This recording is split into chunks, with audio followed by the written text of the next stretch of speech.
Former union heavyweight Labor MP Jennie George, she is not the nuclear crazy, but she's had a go at Labor's energy policies this weekend and said that nuclear energy should be at least considered to supplement renewables. She also said that Labor is so determined to reach its target of 82% renewables by 2030 that it was more important than anything, and it doesn't matter who gets in the way. I think we need more people. She describes herself as old Labor. She says the party left me, I haven't left the party, Caroline.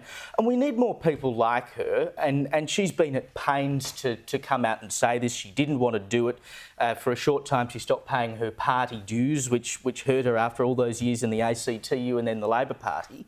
But she's looking at it going, look, as a union leader and then a Labor rep, I looked after workers, particularly people who were in industry, who benefited from these industries. And I look at it now, and this is not the Labor Party I remember.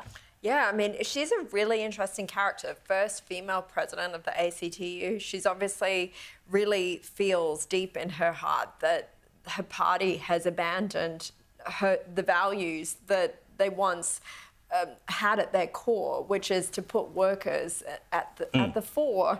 And she has felt so strongly about this that she has really been part of this huge letter writing campaign, hoping that the Prime Minister and other people in the party were going to take up some of her suggestions. When that didn't work, surprise, surprise, she's come out and given this interview. And I think it's really interesting to hear from those people who were so instrumental to the party talk about how it has abandoned them, because it's something we talk about here on air all the time, but when you're hearing it from old Labor people, maybe they'll wake up and listen to it. And it's not just old Labor, Freya, because if you look at all the polling in terms of support for nuclear energy, the largest group of support actually comes from young people, and I suspect that's because, you know, the boomers and a certain level of Gen X, you know, grew up with this all Chernobyl and all this sort of stuff. We're going to have kids with 3 heads if there's a nuclear disaster, all this kind of thing.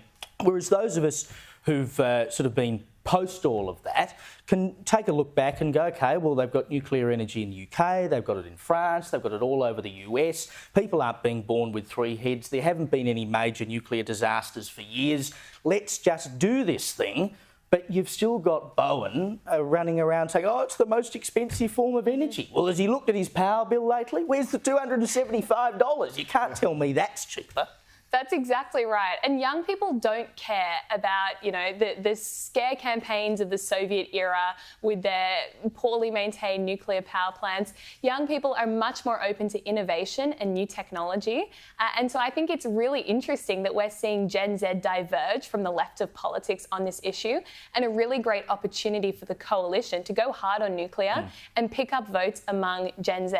And that's right. On the cost of living point, I mean, Bowen promised, the Labor government promised on 92 occasions before the federal election that power prices would go down by $275. Well, reality check, they've gone up by over $1,000 in some parts of Australia, including Western Sydney, which is the Labor heartland here in New South Wales. And this speaks to the identity crisis going on within Labor.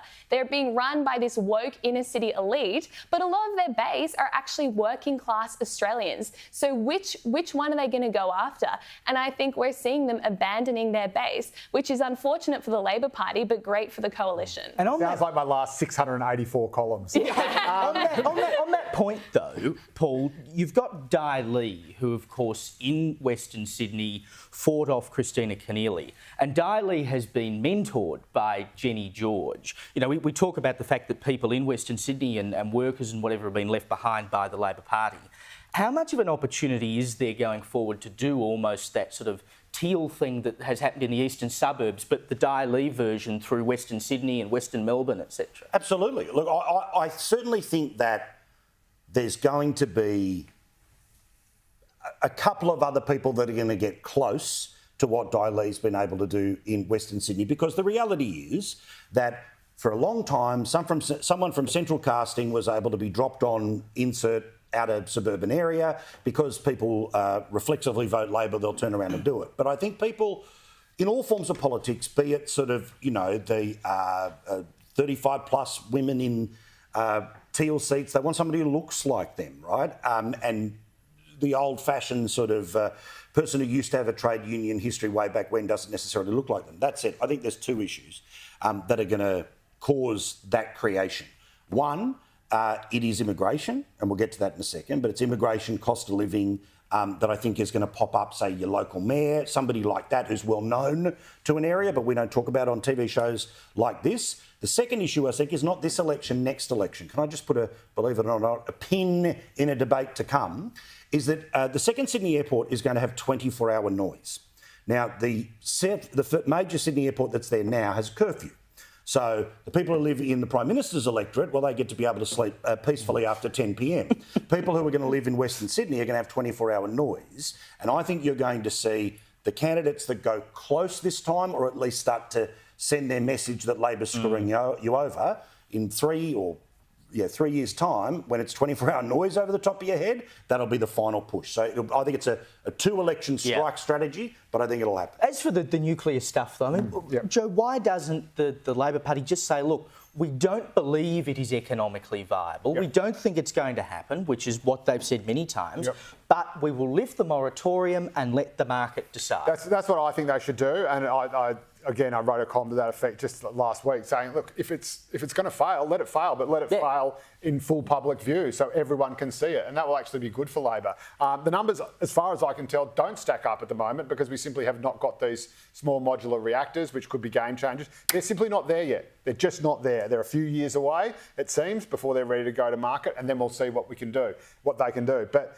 you know, the idea that you would ban something sight unseen before it's actually got there is just madness. And I think you should always be sort of, technology agnostic with things that are as important as climate change. And Jennie George is interesting in that even though she's a creature of the left, she is someone who has to go home to the Illawarra, to Wollongong she represents, and look those workers whose necks are on the chopping block in the eye and say, don't worry, your job's going to be safe, or we're going to find you a new one. And this was her big sort of Grail Castle moment, if you like, where she was looking through all these stats and saying, well, where are all these new jobs coming from?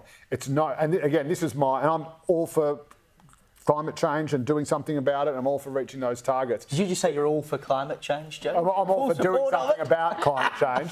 But it has to be, it can't be that you're just saying, well, you have to, my job's going to be fine, but you have to sacrifice your job. And it also can't be where you say, well, yeah, you'll lose your job, but this other job will be created, unless it's a job that is created in the same area for the same people. And that is what it has got to be. And Freya's absolutely right. The Labor Party has been going through an existential crisis pretty much for the past half a century, but it's getting really acute now because the biggest ideological obsession for the inner city left of the party, the elite upper middle class left of the party, is climate change, which is the one thing that is of the biggest threat to the traditional blue working class, which is why, for example, the Australian Workers' Union, which is the biggest blue collar union in the party, is pro-nuclear because they see this threat coming like a freight train down the road.